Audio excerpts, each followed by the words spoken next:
दारिद्र्यदहन शिवस्तोत्रम्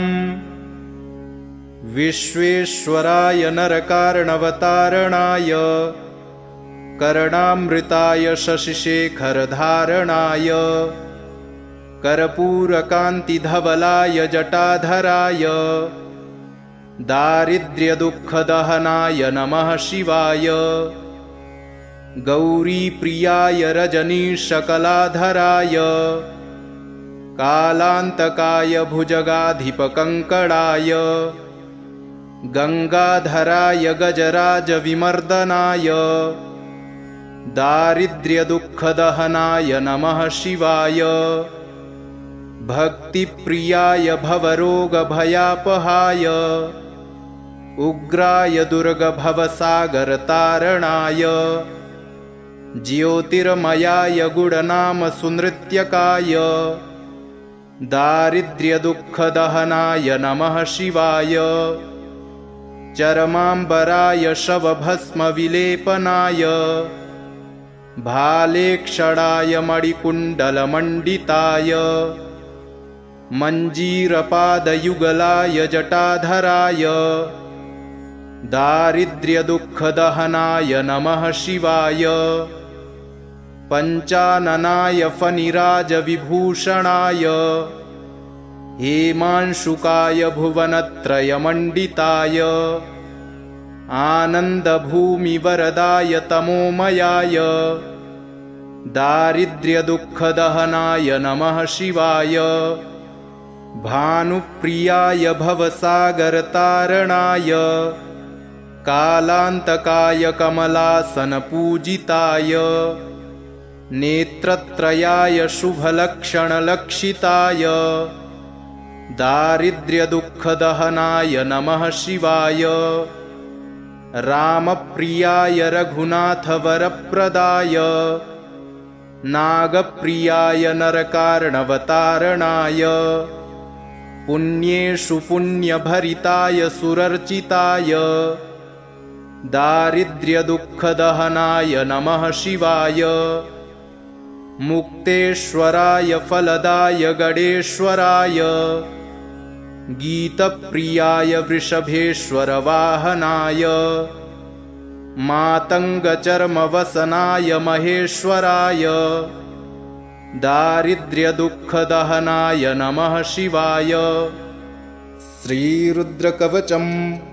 प्रणम्य शिरसा देवं स्वयंभुं परमेश्वरम् एकं सर्वगतं देवं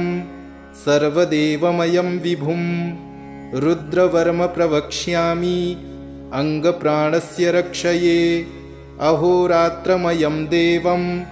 रक्षार्थं निर्मितं पुरा रुद्रो मे चाग्रतः पातु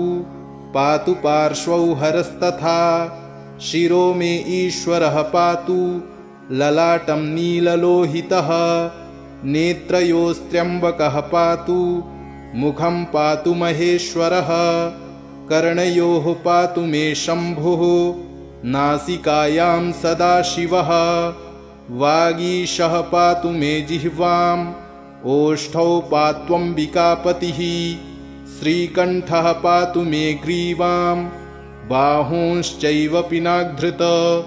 हृदयं मे महादेव ईश्वरो व्याप्तस्थानान्तरं नाभिं कटिं च वक्षश्च पातु सर्वम् उमापतिः बाहुमध्यान्तरं चैव सूक्ष्मरूपः सदाशिवः स्वरं रक्षतु सर्वेषु गात्राणि च यथाक्रमं वज्रशक्तिधरं चैव पाशाङ्कुशधरं तथा गण्डशूलधरं नित्यं रक्षतु त्रिदशेश्वरः प्रस्थानेषु पदे चैव वृक्षमूले नदीतटे सन्ध्यायां राजभवने विरूपाक्षस्तु पातु मां शीतोष्णादथ कालेषु तुहिन द्रुमकण्टके निर्मनुष्ये समे मार्गे त्राहि मां वृषभध्वज इत्येतद्रुद्रकवचं पवित्रं पापनाशनं महादेवप्रसादेन दूर्वासो मुनिकल्पितं ममाख्यातं समासेन न भयं विन्दितं क्वचित् प्राप्नोति परमारोग्यं पुण्यमायुष्यवर्धनम् विद्यार्थी लभते विद्यां धनार्थी लभते धनं कन्यार्थी लभते कन्यां न भयं विन्दते क्वचित् अपुत्रो लभते पुत्रं मोक्षार्थी मोक्षमाप्नुयात् त्राहि त्राहि महादेव त्राहि त्राहि त्रयीमय त्राहि मां पार्वतीनाथ त्राहि मां त्रिपुरान्तक पाशं खड्वाङ्गदिव्यास्त्रं त्रिशूलं रुद्रमेव च नमस्करोमि देवेश त्राहि मां जगदीश्वर शत्रुमध्ये सभामध्ये ग्राममध्ये गृहान्तरे गमनागमने चैव त्राहि मां भक्तवत्सल त्वं चित्तं त्वं मानसं च त्वं बुद्धिस्त्वं परायणं कर्मणा मनसा चैव त्वं बुद्धिश्च यथा सदा ज्वरभयं छिन्दि सर्वज्वर भयं छिन्दि ग्रहभयं छिन्दि सर्वशत्रुन्निवर्त्यापि सर्वव्याधिनिवारणम् रुद्रलोकं स गच्छति रुद्रलोकं स गच्छत्योन्नम इति विश्वेश्वराय नरकार्णवतारणाय कर्णामृताय शशिशेखरधारणाय कर्पूरकान्तिधवलाय जटाधराय दारिद्र्यदुःखदहनाय नमः शिवाय गौरीप्रियाय रजनीशकलाधराय कालान्तकाय भुजगाधिपकङ्कणाय गङ्गाधराय गजराजविमर्दनाय दारिद्र्यदुःखदहनाय नमः शिवाय भक्तिप्रियाय भवरोगभयापहाय उग्राय दुर्गभवसागरतारणाय ज्योतिर्मयाय गुणनामसुनृत्यकाय दारिद्र्यदुःखदहनाय नमः शिवाय चरमाम्बराय शवभस्मविलेपनाय भालेक्षणाय मणिकुण्डलमण्डिताय मञ्जीरपादयुगलाय जटाधराय दारिद्र्यदुःखदहनाय नमः शिवाय पञ्चाननाय फणिराजविभूषणाय हेमांशुकाय भुवनत्रयमण्डिताय आनन्दभूमिवरदाय तमोमयाय दारिद्र्यदुःखदहनाय नमः शिवाय भानुप्रियाय भवसागरतारणाय कालान्तकाय कमलासनपूजिताय नेत्रत्रयाय शुभलक्षणलक्षिताय दारिद्र्यदुःखदहनाय नमः शिवाय रामप्रियाय रघुनाथवरप्रदाय नागप्रियाय नरकार्णवतारणाय पुण्येषु पुण्यभरिताय सुरर्चिताय दारिद्र्यदुःखदहनाय नमः शिवाय मुक्तेश्वराय फलदाय गणेश्वराय गीतप्रियाय वृषभेश्वरवाहनाय मातङ्गचर्मवसनाय महेश्वराय दारिद्र्यदुःखदहनाय नमः शिवाय प्रणम्य शिरसा देवं स्वयंभुं परमेश्वरम् एकं सर्वगतं देवं सर्वदेवमयं विभुं रुद्रवर्म प्रवक्ष्यामि अङ्गप्राणस्य रक्षये अहोरात्रमयं देवं रक्षार्थं निर्मितं पुरा रुद्रो मे चाग्रतः पातु पातु पार्श्वौ हरस्तथा शिरो मे ईश्वरः पातु ललाटं नीललोहितः नेत्रयोस्त्र्यम्बकः पातु मुखं पातु महेश्वरः कर्णयोः पातु मे शम्भुः नासिकायां सदाशिवः वागीशः पातु मे जिह्वाम् ओष्ठौ पात्वम्बिकापतिः श्रीकण्ठः पातु मे ग्रीवाम् बाहूंश्चैव पिनाधृत हृदयं मे महादेव ईश्वरो व्याप्तस्थानान्तरम् नाभिं कटिं च वक्षश्च पातु सर्वम् उमापतिः बाहुमध्यान्तरं चैव सूक्ष्मरूपः सदाशिवः स्वरं रक्षतु सर्वेषु गात्राणि च यथाक्रमम् वज्रशक्तिधरं चैव पाशाङ्कुशधरं तथा गण्डशूलधरं नित्यं रक्षतु त्रिदशेश्वरः प्रस्थानेषु पदे चैव वृक्षमूले नदीतटे सन्ध्यायां राजभवने विरूपाक्षस्तु पातु मां शीतोष्णादथ कालेषु तुहि न द्रुमकण्टके निर्मनुष्ये समे मार्गे त्राहि मां वृषभध्वज इत्येतद्रुद्रकवचं पवित्रं पापनाशनं महादेवप्रसादेन दूर्वासो मुनिकल्पितं ममाख्यातं समासेन न भयं विन्दितं क्वचित् प्राप्नोति परमारोग्यं पुण्यमायुष्यवर्धनं विद्यार्थी लभते विद्यां धनार्थी लभते धनं कन्यार्थी लभते कन्यां न भयं विन्दते क्वचित् अपुत्रो लभते पुत्रं मोक्षार्थी मोक्षमाप्नुयात् त्राहि त्राहि महादेव त्राहि त्राहि त्रयीमय त्राहि मां पार्वतीनाथ त्राहि मां त्रिपुरान्तक पाशं खड्वाङ्गदिव्यास्त्रं त्रिशूलं रुद्रमेव च नमस्करोमि देवेश त्राहि मां जगदीश्वर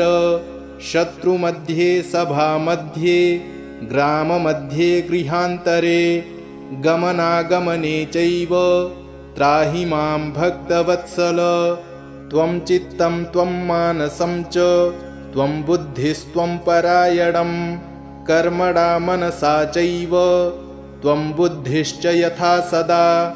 ज्वरभयं छिन्दि सर्वज्वर भयं छिन्दि ग्रहभयं छिन्दि सर्वशत्रुन्निवर्त्यापि सर्वव्याधिनिवारणं रुद्रलोकं स गच्छति रुद्रलोकं स गच्छत्योन्नम इति विश्वेश्वराय नरकार्णवतारणाय कर्णामृताय शशिशेखरधारणाय कर्पूरकान्तिधवलाय जटाधराय दारिद्र्यदुःखदहनाय नमः शिवाय गौरीप्रियाय रजनीशकलाधराय कालान्तकाय भुजगाधिपकङ्कणाय गङ्गाधराय गजराजविमर्दनाय दारिद्र्यदुःखदहनाय नमः शिवाय भक्तिप्रियाय भवरोगभयापहाय उग्राय दुर्गभवसागरतारणाय ज्योतिर्मयाय गुणनामसुनृत्यकाय दारिद्र्यदुःखदहनाय नमः शिवाय चरमाम्बराय शवभस्मविलेपनाय भालेक्षणाय मणिकुण्डलमण्डिताय मञ्जीरपादयुगलाय जटाधराय दारिद्र्यदुःखदहनाय नमः शिवाय पञ्चाननाय फणिराजविभूषणाय हेमांशुकाय भुवनत्रयमण्डिताय आनन्दभूमिवरदाय तमोमयाय दारिद्र्यदुःखदहनाय नमः शिवाय भानुप्रियाय भवसागरतारणाय कालान्तकाय कमलासनपूजिताय नेत्रत्रयाय शुभलक्षणलक्षिताय दारिद्र्यदुःखदहनाय नमः शिवाय। रामप्रियाय रघुनाथवरप्रदाय नागप्रियाय नरकार्णवतारणाय पुण्येषु पुण्यभरिताय सुरर्चिताय दारिद्र्यदुःखदहनाय नमः शिवाय। मुक्तेश्वराय फलदाय गणेश्वराय गीतप्रियाय वृषभेश्वरवाहनाय मातङ्गचर्मवसनाय महेश्वराय दारिद्र्यदुःखदहनाय नमः शिवाय। प्रणम्य शिरसा देवं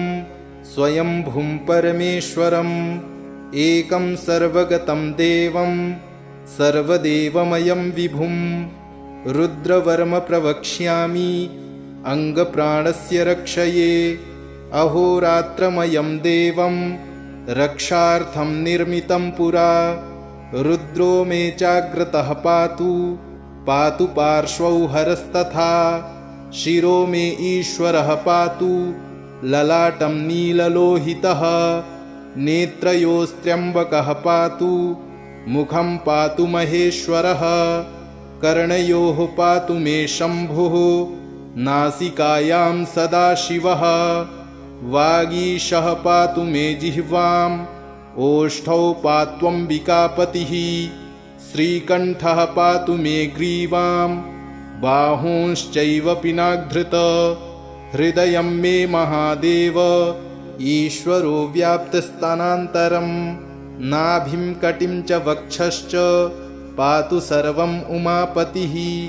बाहुमध्यान्तरं चैव सूक्ष्मरूपः सदाशिवः स्वरं रक्षतु सर्वेषु गात्राणि च यथाक्रमम् वज्रशक्तिधरं चैव पाशाङ्कुशधरं तथा गण्डशूलधरं नित्यं रक्षतु त्रिदशेश्वरः प्रस्थानेषु पदे चैव वृक्षमूले नदीतटे सन्ध्यायां राजभवने विरूपाक्षस्तु पातु मां शीतोष्णादथ कालेषु तुहि न द्रुमकण्टके निर्मनुष्ये समे मार्गे त्राहि मां वृषभध्वज इत्येतद्रुद्रकवचं पवित्रं पापनाशनं महादेवप्रसादेन दूर्वासो मुनिकल्पितं ममाख्यातं समासेन न भयं विन्दितं क्वचित् प्राप्नोति परमारोग्यं पुण्यमायुष्यवर्धनं विद्यार्थी लभते विद्यां धनार्थी लभते धनं कन्यार्थी लभते कन्यां न भयं विन्दते क्वचित् अपुत्रो लभते पुत्रं मोक्षार्थी मोक्षमाप्नुयात् त्राहि त्राहि महादेव त्राहि त्राहि त्रयीमय त्राहि मां पार्वतीनाथ त्राहि मां त्रिपुरान्तक पाशं खड्वाङ्गदिव्यास्त्रं त्रिशूलं रुद्रमेव च नमस्करोमि देवेश त्राहि मां जगदीश्वर शत्रुमध्ये सभामध्ये ग्राममध्ये गृहान्तरे गमनागमने चैव त्राहि मां भक्तवत्सल त्वं चित्तं त्वं मानसं च त्वं बुद्धिस्त्वं परायणं कर्मणा मनसा चैव त्वं बुद्धिश्च यथा सदा ज्वरभयं छिन्दि सर्वज्वर भयं छिन्दि ग्रहभयं छिन्दि सर्वशत्रुन्निवर्त्यापि सर्वव्याधिनिवारणं रुद्रलोकं स गच्छति रुद्रलोकं स गच्छत्योन्नम इति विश्वेश्वराय नरकार्णवतारणाय कर्णामृताय शशिशेखरधारणाय कर्पूरकान्तिधवलाय जटाधराय दारिद्र्यदुःखदहनाय नमः शिवाय गौरीप्रियाय रजनीशकलाधराय कालान्तकाय भुजगाधिपकङ्कणाय गंगाधराय गजराजविमर्दनाय दारिद्र्यदुःखदहनाय नमः शिवाय भक्तिप्रियाय भवरोगभयापहाय उग्राय दुर्गभवसागरतारणाय ज्योतिर्मयाय गुणनामसुनृत्यकाय दारिद्र्यदुःखदहनाय नमः शिवाय चरमाम्बराय शवभस्मविलेपनाय भालेक्षणाय मणिकुण्डलमण्डिताय मञ्जीरपादयुगलाय जटाधराय दारिद्र्यदुःखदहनाय नमः शिवाय पञ्चाननाय फणिराजविभूषणाय हेमांशुकाय भुवनत्रयमण्डिताय आनन्दभूमिवरदाय तमोमयाय दारिद्र्यदुःखदहनाय नमः शिवाय भानुप्रियाय भवसागरतारणाय कालान्तकाय कमलासनपूजिताय नेत्रत्रयाय शुभलक्षणलक्षिताय दारिद्र्यदुःखदहनाय नमः शिवाय रामप्रियाय रघुनाथवरप्रदाय नागप्रियाय नरकार्णवतारणाय पुण्येषु पुण्यभरिताय सुरर्चिताय दारिद्र्यदुःखदहनाय नमः शिवाय मुक्तेश्वराय फलदाय गणेश्वराय गीतप्रियाय वृषभेश्वरवाहनाय मातङ्गचर्मवसनाय महेश्वराय दारिद्र्यदुःखदहनाय नमः शिवाय प्रणम्य शिरसा देवं स्वयंभुं परमेश्वरम् एकं सर्वगतं देवं सर्वदेवमयं विभुं रुद्रवर्म प्रवक्ष्यामि अंगप्राणस्य रक्षये अहोरात्रमयं देवं रक्षार्थं निर्मितं पुरा रुद्रो मे चाग्रतः पातु पातु पार्श्वौ हरस्तथा शिरो मे ईश्वरः पातु ललाटं नीललोहितः नेत्रयोस्त्र्यम्बकः पातु मुखं पातु महेश्वरः कर्णयोः पातु मे शम्भुः नासिकायां सदाशिवः वागीशः पातु मे जिह्वाम् ओष्ठौ पात्वम्बिकापतिः श्रीकण्ठः पातु मे ग्रीवां बाहूंश्चैव पिनाधृत हृदयं मे महादेव ईश्वरो व्याप्तस्थानान्तरम् नाभिं कटिं च वक्षश्च पातु सर्वम् उमापतिः बाहुमध्यान्तरं चैव सूक्ष्मरूपः सदाशिवः स्वरं रक्षतु सर्वेषु गात्राणि च यथाक्रमं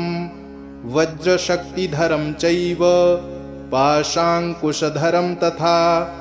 गण्डशूलधरं नित्यं रक्षतु त्रिदशेश्वरः प्रस्थानेषु पदे चैव वृक्षमूले नदीतटे सन्ध्यायां राजभवने विरूपाक्षस्तु पातु मां शीतोष्णादथ कालेषु तुहि न द्रुमकण्टके निर्मनुष्ये समे मार्गे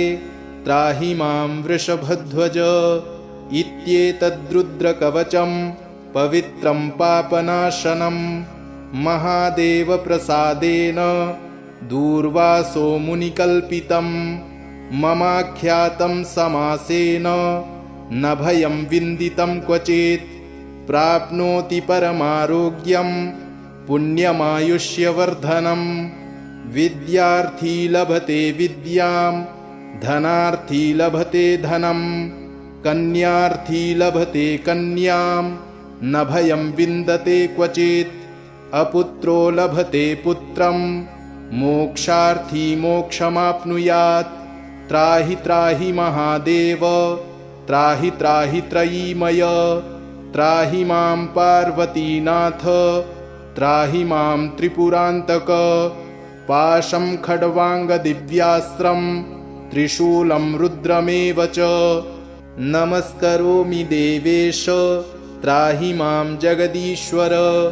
शत्रुमध्ये सभामध्ये ग्राममध्ये गृहान्तरे गमनागमने चैव त्राहि मां भक्तवत्सल त्वं चित्तं त्वं मानसं च त्वं बुद्धिस्त्वं परायणं कर्मणा मनसा चैव त्वं बुद्धिश्च यथा सदा ज्वरभयं छिन्दि सर्वज्वर भयं छिन्दि ग्रहभयं छिन्दि सर्वशत्रुन्निवर्त्यापि सर्वव्याधिनिवारणं रुद्रलोकं स गच्छति रुद्रलोकं स गच्छत्योन्नम इति विश्वेश्वराय नरकार्णवतारणाय कर्णामृताय शशिशेखरधारणाय कर्पूरकान्तिधवलाय जटाधराय दारिद्र्यदुःखदहनाय नमः शिवाय गौरीप्रियाय रजनीशकलाधराय कालान्तकाय भुजगाधिपकङ्कणाय गङ्गाधराय गजराजविमर्दनाय दारिद्र्यदुःखदहनाय नमः शिवाय भक्तिप्रियाय भवरोगभयापहाय उग्राय दुर्गभवसागरतारणाय ज्योतिर्मयाय गुणनामसुनृत्यकाय दारिद्र्यदुःखदहनाय नमः शिवाय चरमाम्बराय शवभस्मविलेपनाय भालेक्षणाय मणिकुण्डलमण्डिताय मञ्जीरपादयुगलाय जटाधराय दारिद्र्यदुःखदहनाय नमः शिवाय पञ्चाननाय फणिराजविभूषणाय हेमांशुकाय भुवनत्रयमण्डिताय आनन्दभूमिवरदाय तमोमयाय दारिद्र्यदुःखदहनाय नमः शिवाय भानुप्रियाय भवसागरतारणाय कालान्तकाय कमलासनपूजिताय नेत्रत्रयाय शुभलक्षणलक्षिताय दारिद्र्यदुःखदहनाय नमः शिवाय रामप्रियाय रघुनाथवरप्रदाय नागप्रियाय नरकार्णवतारणाय पुण्येषु पुण्यभरिताय सुरर्चिताय दारिद्र्यदुःखदहनाय नमः शिवाय मुक्तेश्वराय फलदाय गणेश्वराय गीतप्रियाय वृषभेश्वरवाहनाय मातङ्गचर्मवसनाय महेश्वराय दारिद्र्यदुःखदहनाय नमः शिवाय प्रणम्य शिरसा देवं स्वयंभुं परमेश्वरम् एकं सर्वगतं देवं सर्वदेवमयं विभुं रुद्रवर्म प्रवक्ष्यामि अङ्गप्राणस्य रक्षये अहोरात्रमयं देवं रक्षार्थं निर्मितं पुरा रुद्रो मे चाग्रतः पातु पातु पार्श्वौ हरस्तथा शिरो मे ईश्वरः पातु ललाटं नीललोहितः नेत्रयोस्त्र्यम्बकः पातु मुखं पातु महेश्वरः कर्णयोः पातु मे शम्भुः नासिकायां सदाशिवः वागीशः पातु मे जिह्वाम् ओष्ठौ पात्वम्बिकापतिः श्रीकण्ठः पातु मे ग्रीवां बाहूंश्चैव पिनाधृत हृदयं मे महादेव ईश्वरो व्याप्तस्तनान्तरं नाभिं कटिं च वक्षश्च पातु सर्वम् उमापतिः बाहुमध्यान्तरं चैव सूक्ष्मरूपः सदाशिवः स्वरं रक्षतु सर्वेषु गात्राणि च यथाक्रमम् वज्रशक्तिधरं चैव पाशाङ्कुशधरं तथा गण्डशूलधरं नित्यं रक्षतु त्रिदशेश्वरः प्रस्थानेषु पदे चैव वृक्षमूले नदीतटे सन्ध्यायां राजभवने विरूपाक्षस्तु पातु मां शीतोष्णादथ कालेषु तुहि न द्रुमकण्टके निर्मनुष्ये समे मार्गे त्राहि मां वृषभध्वज इत्येतद्रुद्रकवचं पवित्रं पापनाशनं महादेवप्रसादेन दूर्वासो मुनिकल्पितं ममाख्यातं समासेन न भयं विन्दितं क्वचित् प्राप्नोति परमारोग्यं पुण्यमायुष्यवर्धनं विद्यार्थी लभते विद्यां धनार्थी लभते धनं कन्यार्थी लभते कन्यां न भयं विन्दते क्वचित् अपुत्रो लभते पुत्रं मोक्षार्थी मोक्षमाप्नुयात् त्राहि त्राहि महादेव त्राहि त्राहि त्रयीमय त्राहि मां पार्वतीनाथ त्राहि मां त्रिपुरान्तक पाशं खड्वाङ्गदिव्यास्त्रं त्रिशूलं रुद्रमेव च नमस्करोमि देवेश त्राहि मां जगदीश्वर शत्रुमध्ये सभामध्ये ग्राममध्ये गृहान्तरे गमनागमने चैव त्राहि मां भक्तवत्सल त्वं चित्तं त्वं मानसं च त्वं बुद्धिस्त्वं परायणं कर्मणा मनसा चैव त्वं बुद्धिश्च यथा सदा ज्वरभयं छिन्दि सर्वज्वर भयं छिन्दि ग्रहभयं छिन्दि सर्वशत्रुन्निवर्त्यापि सर्वव्याधिनिवारणं रुद्रलोकं स गच्छति रुद्रलोकं स गच्छत्योन्नम इति विश्वेश्वराय नरकार्णवतारणाय कर्णामृताय शशिशेखरधारणाय कर्पूरकान्तिधवलाय जटाधराय दारिद्र्यदुःखदहनाय नमः शिवाय गौरीप्रियाय रजनीशकलाधराय कालान्तकाय भुजगाधिपकङ्कणाय गङ्गाधराय गजराजविमर्दनाय दारिद्र्यदुःखदहनाय नमः शिवाय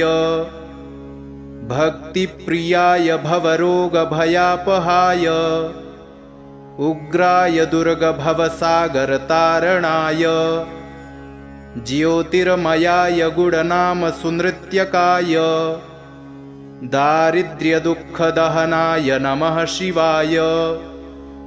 चरमाम्बराय शवभस्मविलेपनाय भालेक्षणाय मणिकुण्डलमण्डिताय मञ्जीरपादयुगलाय जटाधराय दारिद्र्यदुःखदहनाय नमः शिवाय पञ्चाननाय फणिराजविभूषणाय हेमांशुकाय भुवनत्रयमण्डिताय आनन्दभूमिवरदाय तमोमयाय दारिद्र्यदुःखदहनाय नमः शिवाय भानुप्रियाय भवसागरतारणाय कालान्तकाय कमलासनपूजिताय नेत्रत्रयाय शुभलक्षणलक्षिताय दारिद्र्यदुःखदहनाय नमः शिवाय रामप्रियाय रघुनाथवरप्रदाय नागप्रियाय नरकार्णवतारणाय पुण्येषु पुण्यभरिताय सुरर्चिताय दारिद्र्यदुःखदहनाय नमः शिवाय मुक्तेश्वराय फलदाय गणेश्वराय गीतप्रियाय वृषभेश्वरवाहनाय मातङ्गचर्मवसनाय महेश्वराय दारिद्र्यदुःखदहनाय नमः शिवाय। प्रणम्य शिरसा देवं स्वयंभुं परमेश्वरम् एकं सर्वगतं देवं सर्वदेवमयं विभुं रुद्रवर्म प्रवक्ष्यामि अङ्गप्राणस्य रक्षये। अहोरात्रमयं देवं रक्षार्थं निर्मितं पुरा रुद्रो मे चाग्रतः पातु पातु पार्श्वौ हरस्तथा शिरो मे ईश्वरः पातु ललाटं नीललोहितः नेत्रयोस्त्र्यम्बकः पातु मुखं पातु महेश्वरः कर्णयोः पातु मे शम्भुः नासिकायां सदाशिवः वागीशः पातु मे जिह्वाम् ओष्ठौ पात्वम्बिकापतिः श्रीकण्ठः पातु मे ग्रीवां बाहूंश्चैव पिनाधृत हृदयं मे महादेव ईश्वरो व्याप्तस्थानान्तरं नाभिं कटिं च वक्षश्च पातु सर्वम् उमापतिः बाहुमध्यान्तरं चैव सूक्ष्मरूपः सदाशिवः स्वरं रक्षतु सर्वेषु गात्राणि च यथाक्रमं वज्रशक्तिधरं चैव पाशाङ्कुशधरं तथा गण्डशूलधरं नित्यं रक्षतु त्रिदशेश्वरः प्रस्थानेषु पदे चैव वृक्षमूले नदीतटे सन्ध्यायां राजभवने विरूपाक्षस्तु पातु मां शीतोष्णादथ कालेषु तुहिन द्रुमकण्टके निर्मनुष्ये समे मार्गे त्राहि मां वृषभध्वज इत्येतद्रुद्रकवचं पवित्रं पापनाशनं महादेवप्रसादेन दूर्वासो मुनिकल्पितं ममाख्यातं समासेन न भयं विन्दितं क्वचित् प्राप्नोति परमारोग्यं पुण्यमायुष्यवर्धनं विद्यार्थी लभते विद्यां धनार्थी लभते धनं कन्यार्थी लभते कन्यां न भयं विन्दते क्वचित् अपुत्रो लभते पुत्रं मोक्षार्थी मोक्षमाप्नुयात् त्राहि त्राहि महादेव त्राहि त्राहि त्रयीमय त्राहि मां पार्वतीनाथ त्राहि मां त्रिपुरान्तक पाशं खड्वाङ्गदिव्यास्त्रं त्रिशूलं रुद्रमेव च नमस्करोमि देवेश त्राहि मां जगदीश्वर शत्रुमध्ये सभामध्ये ग्राममध्ये गृहान्तरे गमनागमने चैव त्राहि मां भक्तवत्सल त्वं चित्तं त्वं मानसं च त्वं बुद्धिस्त्वं परायणं कर्मणा मनसा चैव त्वं बुद्धिश्च यथा सदा ज्वरभयं छिन्दि सर्वज्वर भयं छिन्दि ग्रहभयं छिन्दि सर्वशत्रुन्निवर्त्यापि सर्वव्याधिनिवारणं रुद्रलोकं स गच्छति रुद्रलोकं स गच्छत्योन्नम इति विश्वेश्वराय नरकार्णवतारणाय कर्णामृताय शशिशेखरधारणाय कर्पूरकान्तिधवलाय जटाधराय दारिद्र्यदुःखदहनाय नमः शिवाय गौरीप्रियाय रजनीशकलाधराय कालान्तकाय भुजगाधिपकङ्कणाय गङ्गाधराय गजराजविमर्दनाय दारिद्र्यदुःखदहनाय नमः शिवाय भक्तिप्रियाय भवरोगभयापहाय उग्राय दुर्गभवसागरतारणाय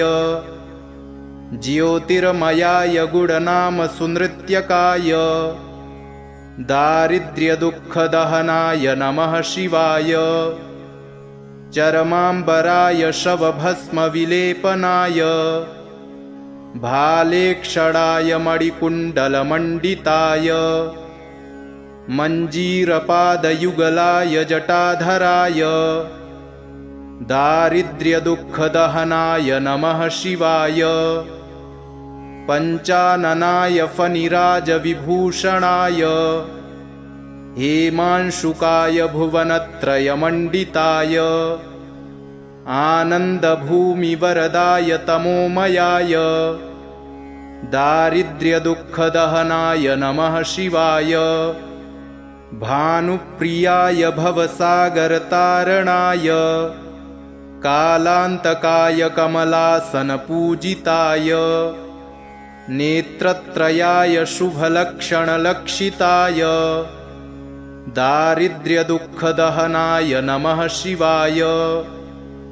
रामप्रियाय रघुनाथवरप्रदाय नागप्रियाय नरकार्णवतारणाय पुण्येषु पुण्यभरिताय सुरर्चिताय दारिद्र्यदुःखदहनाय नमः शिवाय मुक्तेश्वराय फलदाय गणेश्वराय गीतप्रियाय वृषभेश्वरवाहनाय मातङ्गचर्मवसनाय महेश्वराय दारिद्र्यदुःखदहनाय नमः शिवाय प्रणम्य शिरसा देवं स्वयंभुं परमेश्वरम् एकं सर्वगतं देवं सर्वदेवमयं विभुं रुद्रवर्म प्रवक्ष्यामि अङ्गप्राणस्य रक्षये अहोरात्रमयं देवं रक्षार्थं निर्मितं पुरा रुद्रो मे चाग्रतः पातु पातु पार्श्वौ हरस्तथा शिरो मे ईश्वरः पातु ललाटं नीललोहितः नेत्रयोस्त्र्यम्बकः पातु मुखं पातु महेश्वरः कर्णयोः पातु मे शम्भुः नासिकायां सदाशिवः वागीशः पातु मे जिह्वाम् ओष्ठौ पात्वम्बिकापतिः श्रीकण्ठः पातु मे ग्रीवां बाहूंश्चैव पिनाधृत हृदयं मे महादेव ईश्वरो व्याप्तस्थानान्तरम् नाभिं कटिं च वक्षश्च पातु सर्वम् उमापतिः बाहुमध्यान्तरं चैव सूक्ष्मरूपः सदाशिवः स्वरं रक्षतु सर्वेषु गात्राणि च यथाक्रमम् वज्रशक्तिधरं चैव पाशाङ्कुशधरं तथा गण्डशूलधरं नित्यं रक्षतु त्रिदशेश्वरः प्रस्थानेषु पदे चैव वृक्षमूले नदीतटे सन्ध्यायां राजभवने विरूपाक्षस्तु पातु मां शीतोष्णादथ कालेषु तुहि न द्रुमकण्टके निर्मनुष्ये समे मार्गे त्राहि मां वृषभध्वज इत्येतद्रुद्रकवचं पवित्रं पापनाशनं महादेवप्रसादेन दूर्वासो मुनिकल्पितं ममाख्यातं समासेन न भयं विन्दितं क्वचित् प्राप्नोति परमारोग्यं पुण्यमायुष्यवर्धनं विद्यार्थी लभते विद्यां धनार्थी लभते धनं कन्यार्थी लभते कन्यां न भयं विन्दते क्वचित् अपुत्रो लभते पुत्रं मोक्षार्थी मोक्षमाप्नुयात् त्राहि त्राहि महादेव त्राहि त्राहि त्रयीमय त्राहि मां पार्वतीनाथ त्राहि मां त्रिपुरान्तक पाशं खड्वाङ्गदिव्यास्त्रं त्रिशूलं रुद्रमेव च नमस्करोमि देवेश त्राहि मां जगदीश्वर शत्रुमध्ये सभामध्ये ग्राममध्ये गृहान्तरे गमनागमने चैव त्राहि मां भक्तवत्सल त्वं चित्तं त्वं मानसं च त्वं बुद्धिस्त्वं परायणं कर्मणा मनसा चैव त्वं बुद्धिश्च यथा सदा ज्वरभयं छिन्दि सर्वज्वर भयं छिन्दि ग्रहभयं छिन्दि सर्वशत्रुन्निवर्त्यापि सर्वव्याधिनिवारणं रुद्रलोकं स गच्छति रुद्रलोकं स गच्छत्यो नम इति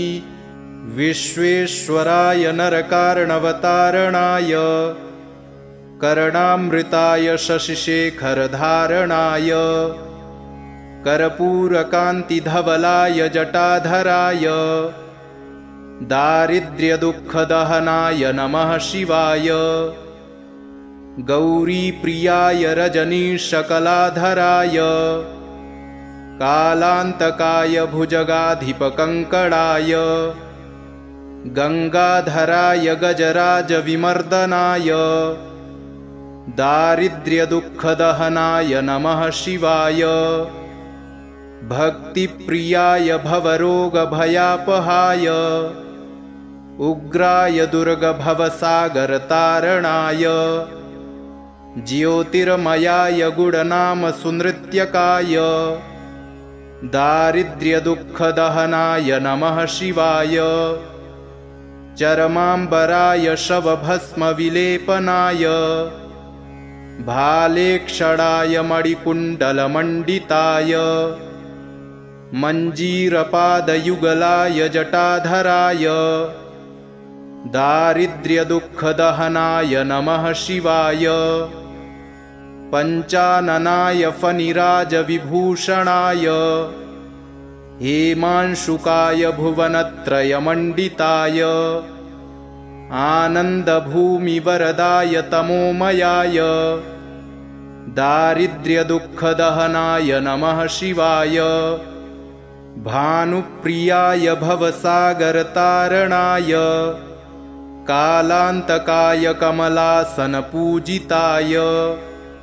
नेत्रत्रयाय शुभलक्षणलक्षिताय दारिद्र्यदुःखदहनाय नमः शिवाय रामप्रियाय रघुनाथवरप्रदाय नागप्रियाय नरकार्णवतारणाय पुण्येषु पुण्यभरिताय सुरर्चिताय दारिद्र्यदुःखदहनाय नमः शिवाय मुक्तेश्वराय फलदाय गणेश्वराय गीतप्रियाय वृषभेश्वरवाहनाय मातङ्गचर्मवसनाय महेश्वराय दारिद्र्यदुःखदहनाय नमः शिवाय प्रणम्य शिरसा देवं स्वयंभुं परमेश्वरम् एकं सर्वगतं देवं सर्वदेवमयं विभुं रुद्रवर्म प्रवक्ष्यामि अङ्गप्राणस्य रक्षये अहोरात्रमयं देवं रक्षार्थं निर्मितं पुरा रुद्रो मे चाग्रतः पातु पातु पार्श्वौ हरस्तथा शिरो मे ईश्वरः पातु ललाटं नीललोहितः नेत्रयोस्त्र्यम्बकः पातु मुखं पातु महेश्वरः कर्णयोः पातु मे शम्भुः नासिकायां सदाशिवः वागीशः पातु मे जिह्वाम् ओष्ठौ पात्वम्बिकापतिः श्रीकण्ठः पातु मे ग्रीवां बाहूंश्चैव पिनाधृत हृदयं मे महादेव ईश्वरो व्याप्तस्थानान्तरं नाभिं कटिं च वक्षश्च पातु सर्वम् उमापतिः बाहुमध्यान्तरं चैव सूक्ष्मरूपः सदाशिवः स्वरं रक्षतु सर्वेषु गात्राणि च यथाक्रमं वज्रशक्तिधरं चैव पाशाङ्कुशधरं तथा गण्डशूलधरं नित्यं रक्षतु त्रिदशेश्वरः प्रस्थानेषु पदे चैव वृक्षमूले नदीतटे सन्ध्यायां राजभवने विरूपाक्षस्तु पातु मां शीतोष्णादथ कालेषु तुहिन द्रुमकण्टके निर्मनुष्ये समे मार्गे त्राहि मां वृषभध्वज। इत्येतद्रुद्रकवचं पवित्रं पापनाशनं महादेवप्रसादेन दूर्वासो मुनिकल्पितं। ममाख्यातं समासेन न भयं विन्दितं क्वचित्। प्राप्नोति परमारोग्यं पुण्यमायुष्यवर्धनं। विद्यार्थी लभते विद्यां धनार्थी लभते धनं। कन्यार्थी लभते कन्यां न भयं विन्दते क्वचित्। अपुत्रो लभते पुत्रं मोक्षार्थी मोक्षमाप्नुयात्। त्राहि त्राहि महादेव त्राहि त्राहि त्रयीमय। त्राहि मां पार्वतीनाथ त्राहि मां त्रिपुरान्तक। पाशं खड्वाङ्गदिव्यास्त्रं त्रिशूलं रुद्रमेव च। नमस्करोमि देवेश त्राहि मां जगदीश्वर। शत्रुमध्ये सभामध्ये ग्राममध्ये गृहान्तरे गमनागमने चैव त्राहि मां भक्तवत्सल। त्वं चित्तं त्वं मानसं च त्वं बुद्धिस्त्वं परायणं। कर्मणा मनसा चैव त्वं बुद्धिश्च यथा सदा। ज्वरभयं छिन्दि सर्वज्वर भयं छिन्दि ग्रहभयं छिन्दि। सर्वशत्रुन्निवर्त्यापि सर्वव्याधिनिवारणं। रुद्रलोकं स गच्छति रुद्रलोकं स गच्छत्योन्नम इति श्रीस्कन्दपुराणे दुर्वासप्रोक्तं श्रीरुद्रकवचं सम्पूर्णम्।